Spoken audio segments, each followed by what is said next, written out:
So good to have you join us today. Hello and welcome to Business Daily. I'm Ji-eun in Seoul. Let's get started by taking a look at today's highlights.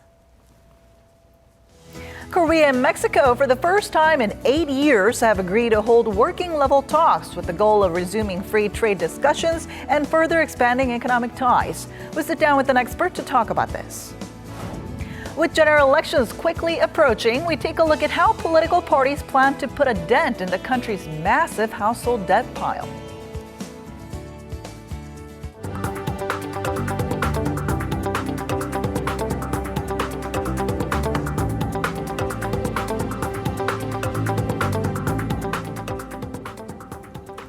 The door is now open for continuing free trade talks with Mexico, Korea's biggest trade partner in Latin America.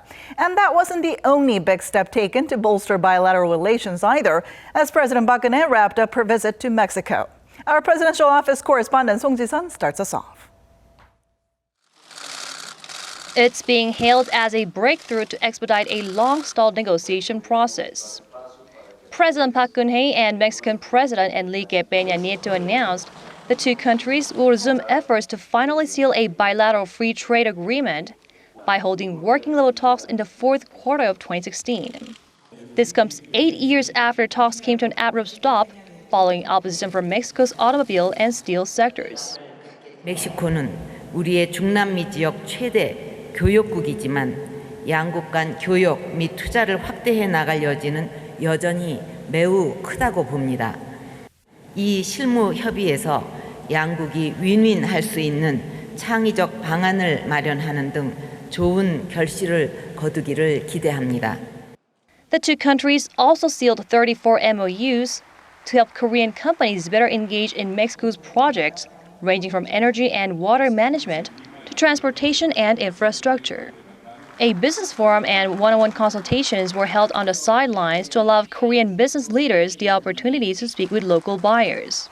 Korean startups fostered at Seoul's new innovation centers were among the companies that sealed deals worth $86 million at the event. On the business front, companies of both countries will be able to rev up collaboration and synergy through agreement reached on economic cooperation.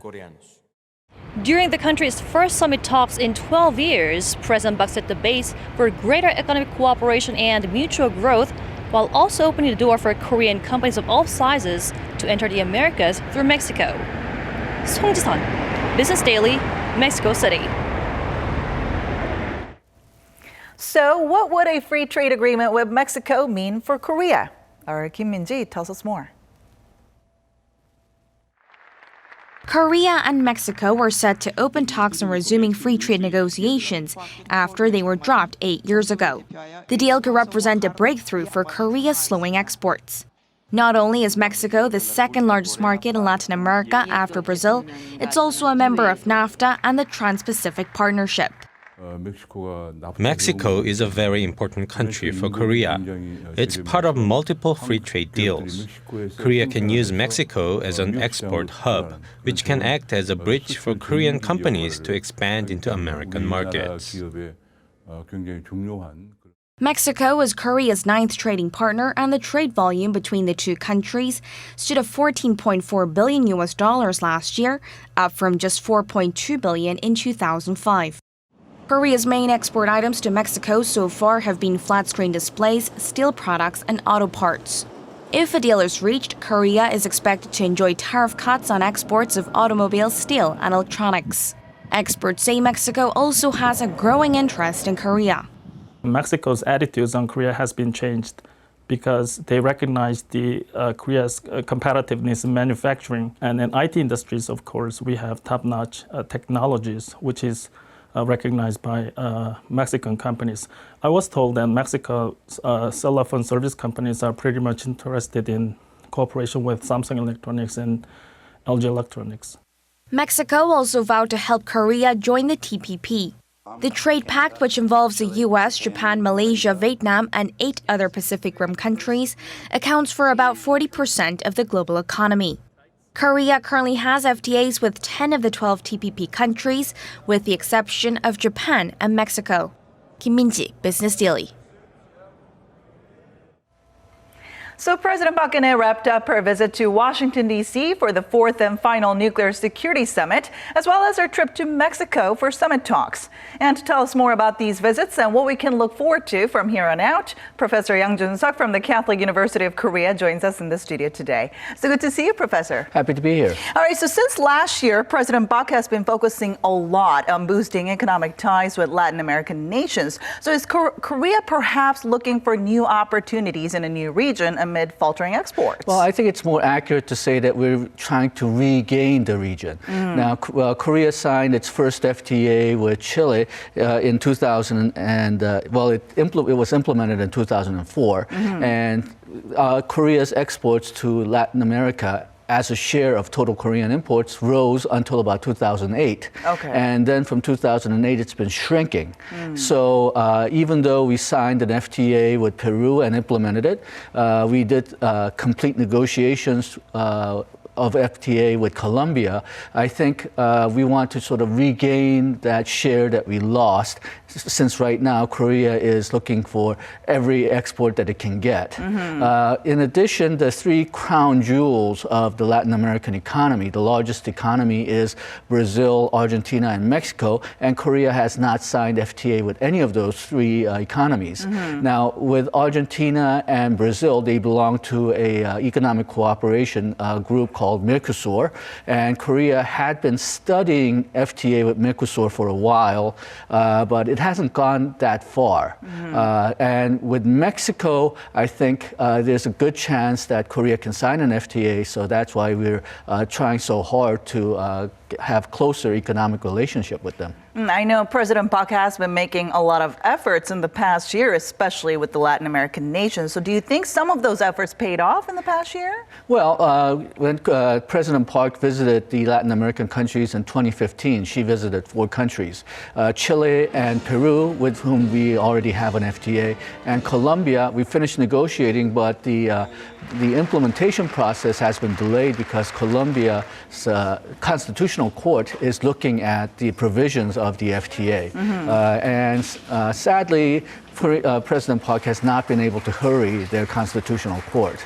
Now, the 4th country that she visited, Brazil, I think we made a lot of headways in trying to get Korea and Brazil closer, but sadly there hasn't been any more effort on that front. And showing her enthusiasm in this region is that she was accompanied by the biggest business delegation of its kind to her Mexico visit this time around. And I know the two sides also signed over 30 MOUs. So what is Korea expecting to gain from Mexico from all this? Well, Korea and Mexico have a similar size economically, so we're right around the same size in terms of economic GDP. And then Mexico is Korea's 9th largest export target. Okay.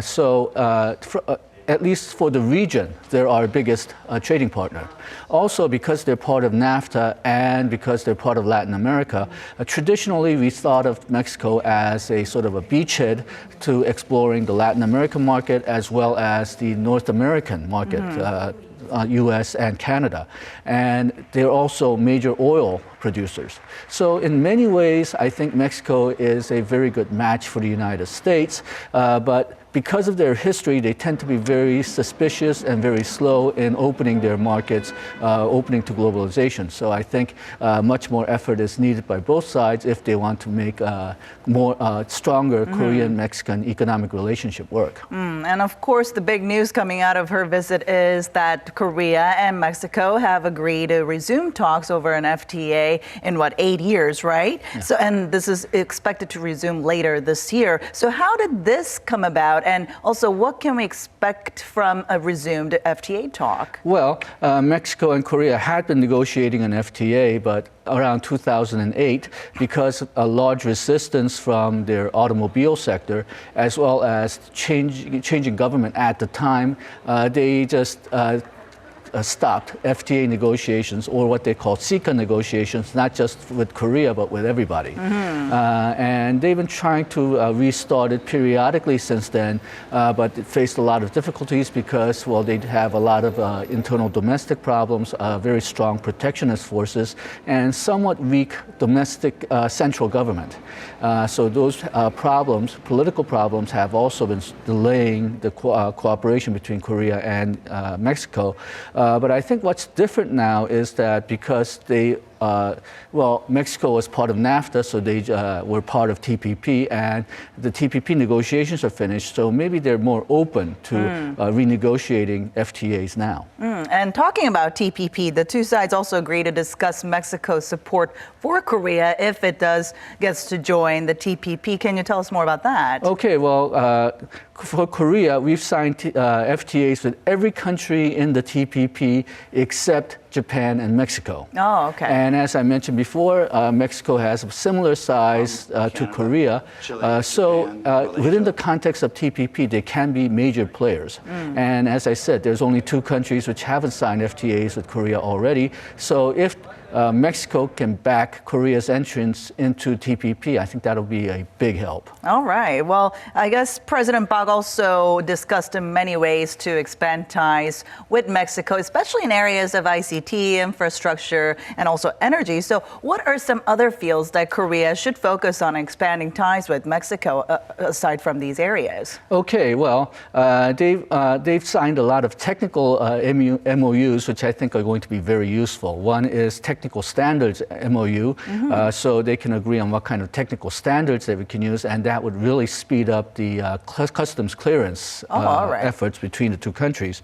But as I mentioned before, Mexico, because of their history, they tend to be somewhat suspicious of globalization. They tend to be suspicious of foreign investment. And I think it's up to Korea to show them that if you have a stronger economic relationship with Korea, it'll be a win-win proposition. It will not be a case where Korea goes in and takes all the fruits of the economic transactions. Right. So it's really up to Korea to show Mexico that the FTAs or closer economic relationship with Korea can be a win-win process for both. All right. Thank you so much for coming in today, Professor. Thank you.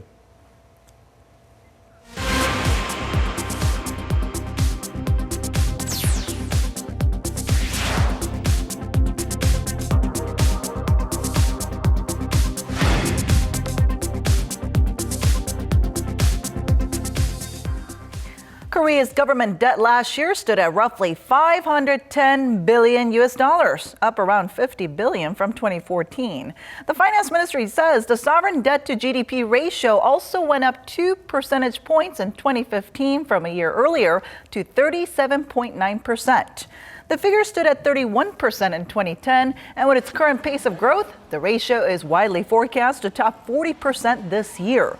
Still, the government says the debt level is lower than it had expected, and it adds Korea's fiscal conditions are relatively healthy compared to other OECD countries. The average sovereign debt to GDP ratio in the OECD stands at over 115%. General elections are now roughly a week away, and our Eunice Kim takes a look at how Korea's 4 political parties are proposing to deal with the country's so-called ticking time bomb, its ballooning household debt, which has eclipsed $1 trillion. Korea's household debt balance as of last year stood at over 1.2 quadrillion won. That's more than $1 trillion US. This as households who hold more debt than they can pay back with their income barrel toward the 1.58 million mark. Regardless of political party, all agree the fundamental solution is creating more jobs and raising wages. But when it comes to adoptable changes now, this is where the roads divide. Korea's ruling Saenuri Party is placing its focus on revising the structure of the debt. It envisions the Bank of Korea printing more money to buy up outstanding mortgages, extending their maturity dates to 20 years, thereby cutting the burden of interest payments. We can get rid of the detonator on household debt by turning to a long-term mortgage repayment scheme. But the proposal to drastically loosen monetary policy has sparked a backlash, as critics caution it could invite unintended consequences. The main opposition Minju Party of Korea is proposing that old loans, overdue by more than a decade with a principal of less than 10 million won, roughly $8,700, be written off. It says this measure would benefit upwards of 1.14 million people. Continuing to collect on debt that has no tangible benefits is not only a violation of people's right to their livelihoods, it also goes against economic revitalization. This measure has been criticized as pushing moral laxity, not to mention how the financial sector would be hit. Meanwhile, the minority People's Party has proposed establishing a new financial body that exclusively supports owner-operators and the disadvantaged with low-interest loans. We are placing our emphasis on plans that can actually be followed through and provide benefits for people's lives. And the Justice Party has pledged to raise the minimum wage and limit companies' use of non-regular workers, while helping low-income earners pay back their debts by providing more affordable rental housing. Eunice Kim, Business Daily.